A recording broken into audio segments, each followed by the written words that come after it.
Баярлалаа. Маш их баярлалаа. Баярлалаа. Сайн байна уу? Намайг Бүлтүүлээвэр гэдэг миний бие Монгол төрийн дэвшээгээр 30 гаруй жил ажиллаж байгаа эдийн засгийн хамгийн том шагналд болох Нобелийн шагналыг авсандаа маш их баяртай байна. Миний энэ шагнал бол Монгол орнд минь болсон эдийн засгийн гайхалтай үзэгдлүүдтэй салшгүй холбоотой гэж хэлмээр байна. Жишээ нь бид 2020 онд тэтгэврийн зээлийг тэгэлсэн. Тэгсэн чинь ямар нэгэн байдлаар манай эдийн засаг сайхан сэргээд эхэлсэн. Би ер нь бол яг уу хэдэн ахмадуудынхаа нурууг тэнэлэхэд яах вэ гэдэг Монгол хүний сайхан сэтгэл Монгол хүн бүрт байдаг учраас бидэнд эдийн засгийн үндсэн хуулиуд үйлчлээгүй. Мөн бид эдийн засгаа босгохын тулд иргэн бүрт сар болгон 1 сая төгрөг тараах шийдвэр гаргасан. Хуучин оюутны 70,000 21,000 төгрөг иргэн бүрт тараахад төгрөгийн ханш унж эдийн засаг боловсон боловч энэ удаа яагаад ч тийм болоогүй. Дээд тэнгээс заяасан Монголынхоо сайхан хөх толботой бол холбож ярьж байгаа гэдгийг олон улсын давцанд хэлмээр байна.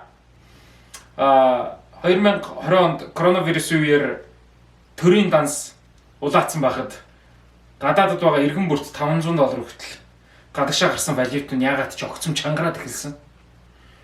Эдийн засгийн концептыг бол ер нь зөрчсөн дэлхийд дахин үнэхээр гайхсан. Дэлхийн алдартай нэрт эдийн засагчид сурсан зүйлстэй хүртэл эргэлзээд эхэлсэн.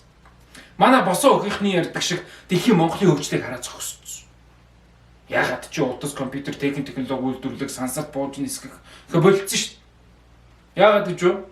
Монголыг хараад зогссон. Тийм. Яттууд тий болцсон гэсэн. Тий Монголыг эзлэх гээд байгаа гэсэн шүү дээ. Тийм. За энэ шагналыг миний бие ганцаараа хүртэх нь мэдээж тохиромжгүй. Юуны түрүүнд ард иргэдэд өнгөө байранд оруулсан намынхаа удирдлагуудаа талархал илэрхийлэх хэрэгтэй. Нэрнгээсээ нөгөө ярьж байгаа шиг улс төрчдийн офшорын данснаас аваад төлөвлөсөн гэсэн. Олон улсад тэр баримталдаг эдийн засгийн данс эзэмшигчдийн мэдээллийг задлахгүй гэдэг хатуу нөхцөл монголчуудад үйлчлэегүй ингэн. Швейцарын банкныхан монгол хүн шархаад олоохыг хараад ухаан алдсан гэдэг гайхалтай түүх бий. Тэгээ өгсөн юм билээ. Мөн ард иргэдийн дундад цалин 900,000 төгрөг байсныг мөнгө хэвлээд 5 сая төгрөг болгосон удирдлагуудаа баярлах хэрэгтэй. Тэгээ мөнгө хэвлэхэд бол инфляц болоогүй.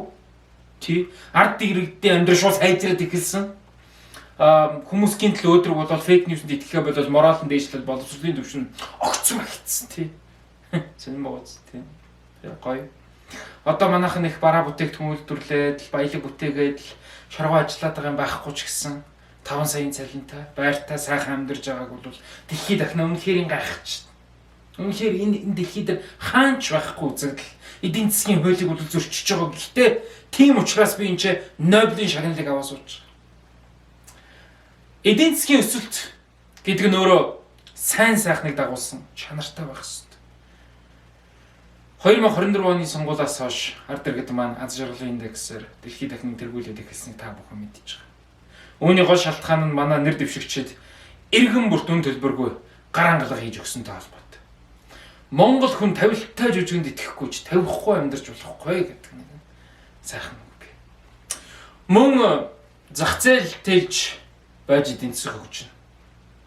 Сүүлийн жилүүдэд Монгол улсын хүн амын өсөлт маань өндөр урттайгаар хөгжиж байгаа та бүхэн мэднэ. Энэ нь 2028 оны сонгуулиас хойш нэр дэвшигчид маань шууд өмдөө тайлаад тонгоодог болсонтой холбоотой. Цаавал албаны дарга, тонгоовол төрийн дэвшээ гэж орчин цагийн Монгол улсын сайхан үг бий. Мөн эдийн засаг гэдэг нь яг л даалгав шиг. Манай өр бол цагаандаа гарсан шүү дээ. Аль нэг улс бидний өрийг төлөөд боолоор авъя гэхээр цай ураачих гэдэг. Тийм учраас гадаад дур бондуудыг маань цайруулсан байдгийг олон улсын валютын сангаас өгсөн тайлбар дээр зайл гэж бичсэн байдгийн байлээ. Тиймээс бусад Нобелийн шагналтуудын адилаар дэлхийд нийтэд нэгэн том сургамжтай үлдэх ёстой. Нэгдүгээрт аливаа эдийн засгийг боловсралтай эсвэл эрдэмтэй мэдлэгтэй хүн хөгжүүлдэг юм байна. Сэтгэлэл байхад болдго юм байна. Венесуэлийн чигээр хөгжих ёстой. Хоёрдугаарт принтерийн хорыг дуустал мөнгө тараа. Мөнгө хэвл. Одоо Монгол улсад байгаа ганцхан асуудал юм. Принтерийн хор байхгүй. Гэхдээ энэ асуудлыг шийдэхэд аюул амарх. Бага хороороо мөнгө хэвлээд тэр мөнгөөр 3 сая принтер аваад иргэн бүрт нэг принтер. Мөнгөө өөрсдөө сайхан хэвлэг. Дараагийн сургамж жирийн иргэдэд захиж хэлэхэд заавал амьдралынхаа төлөө тэмцэх хэрэггүй. Facebook-оор хийсэн бүтээсэн нэгнээ тултал нь шүүмжлээлээ. Буудан дээрээс зогсоо заагүй үгүйсэг үзэн яд. Нэг өдөр сайхан болоод байр савдаа болоод өндөр цалинтай болчихж юм билүү. Дараа нь хэлэхэд улс төрчидтэй хэлэхэд эдийн засаг бол ерөөсөө л мөнгө. Сонгуулаар цэвэр мөнгө л тараагаад бай гэж хэлмээр байна. Мөн энэ дашрамд Нобелийн шагналтаа дагалдаж ирэх мөнгөн шагналаа татгалзаж байгаа илэрхийлэлтэй таатай байна.